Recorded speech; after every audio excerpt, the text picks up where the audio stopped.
ஒரு காலகட்டத்தில இந்த என்விசன் ஏஐ அப்படின்னு ஒரு ஆப் இருந்துச்சுங்க. அதெல்லாம் நான் ஒரு ஆப்பா அப்படின்னு கழுவி ஊத்திக்கிட்டு இருந்தேன். ஆனா இன்னைக்கு அது பார்வையற்றோரோட ஹோப்பா இருக்கிற அளவுக்கு மிகச்சிறப்பா செயல்படுது. அதில இருக்கக்கூடிய ஒரு வசதிய பத்தி தான் நம்ம பார்க்க போறோம். அது ஒரு சிறப்பான வசதிய தருது அப்படின்னு கூட சொல்லலாம். 2024, 25ஆம் ஆண்டுக்கான பள்ளி காலாண்டர வந்து இன்னைக்கு வெளியிட்டிருக்காங்க. கிட்டத்தட்ட 88 பக்கம். இத வந்து இந்த ஆப்ல குடுத்து நான் ஓசிஆரா மாத்தி வச்சிருக்கேன். ஓசிஆரா மாத்தி என்விசன் அப்படிங்கிற லைப்ரரி இருக்கும். அதுக்குன்னு ஒரு லைப்ரரி குடுத்துருக்காங்க. அதில நான் வந்து குடுத்து சேகரிச்சு வச்சிருக்கேன். இப்ப இதில நமக்கு வேண்டிய தகவல்கள வினாக்கள் மூலமா கேட்டு பெற முடியும். முகப்பு பட்டன். லைப்ரரி. இப்ப என்விசன் லைப்ரரியில இத வந்து சேகரிச்சு The files in your auction academic process நான் ஏற்கனவே சொன்ன மாரி இது ஒரு 88 பேஜ் இருக்கக்கூடிய ஒரு பிடிஎஃப் கோப்பு.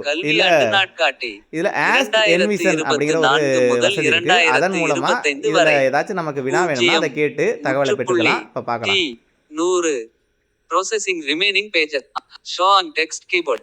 இந்த வசதியை நம்ம பயன்படுத்தணும்னா முதல்ல வந்து நம்ம ஓசிஆர் பண்ணி வச்சுக்கணும். இந்த 88 பக்கத்தையும் நான் ஓசிஆர் பண்ணி சேமிச்சு வச்சாச்சு. இப்போ இதில் நம்ம வினாக்களை கேட்குறோம். பார்ப்போம்.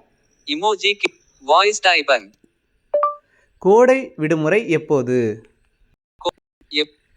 கோடை சென். கோடை விடுமுறை எப்போது டிலீட்டட்? இப்போ இந்த வினாவை அனுப்பியிருக்கோம். எப்படி விடை சொல்லுது அப்படிங்கிறத நம்ம பார்க்கலாம். இது கிட்டத்தட்ட ஒரு 30வது பக்கத்தில் இருக்குது. இதை வந்து நம்ம தேடி புரட்டி கண்டுபிடிக்கிறதுக்குள்ள நேரம் ஆயிரும். ஆனால் இது வந்து சில வினாடிகளில் நமக்கு இந்த தகவலை தருது. பார்க்கலாம். இப்போ ப்ராசஸ் ஆகிட்டுருக்கு.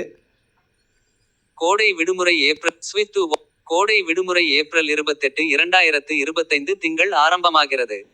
அது சிறப்பாக சொல்லுது. கோடை விடுமுறைங்கிறது 2025 ஏப்ரல் 28 ஆரம்பமாகுது அப்படிங்கிறது சொல்லுது. சரி, அடுத்த வினாவை நம்ம கேட்டு பார்க்கலாம். Text box voice typing. 3ஆம் பருவம் பள்ளி எப்போது தொடங்குகிறது? பள்ளி சென். 3ஆம் பருவம் பள்ளி எப்போது தொடங்குகிறது டிலீட்டட்? சரி, பார்ப்போம். இது ஓரளவு வினா மாதிரியும் இருக்கு. எப்படி புரிஞ்சுக்கிட்டு விடையை சொல்லுதா அப்படிங்கிறத நம்ம பார்க்கலாம். 3ஆம் பருவம் ஜனவரி 2, 2025 அன்று தொடங்குகிறது. மிகச்சிறப்பாக சொல்லுது. ஜனவரி 2, 2025 தொடங்குது அப்படிங்கிறத மிகச்சரியாக சொல்லுது. இதில் நம்ம இன்னும் நிறைய வினாக்கள் கேட்கலாம். 2024 உள்ள அரசு விடுமுறைகள் என்னென்ன, ஆசிரியர்களுக்கான பயிற்சிகள் எந்தெந்த பயிற்சிகள் எப்போது, முதுகலை ஆசிரியர்களுக்கான பயிற்சிகள் என்ன, அதாவது நம்ம கொடுக்கக்கூடிய வினாக்கள் எப்படி இருக்கணும்னா அந்த பத்தியில் அதன்படி கொடுத்துருக்குற மாதிரி சில கலைச்சொற்களோட சிலவற்றுக்கெல்லாம் வந்து பட்டியல் போட்டிருப்பாங்க. அதை நம்ம சிறப்பாக அதன் அடிப்படையில் வினாக்கள் கேட்டோம்னா விடைகளும் மிகச்சரியாக வரும். எப்படி நம்ம உள்ளீடு செய்கிறோமோ அதை பொறுத்து தான்.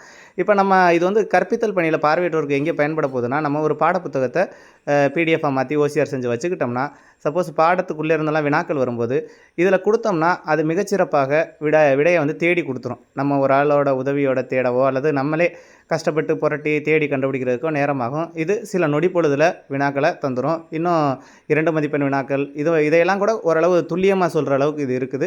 இதை வந்து உங்களுக்கெல்லாம் அறிமுகப்படுத்துறதுக்காண்டி தான் இந்த காணொலியை தயாரித்தேன். அடுத்து ஒரு நல்ல அற்புதமான வசதி கொண்ட ஒரு ஆப்போட அடுத்து உங்களை வந்து சந்திக்கிறேன். நன்றி நண்பர்களே.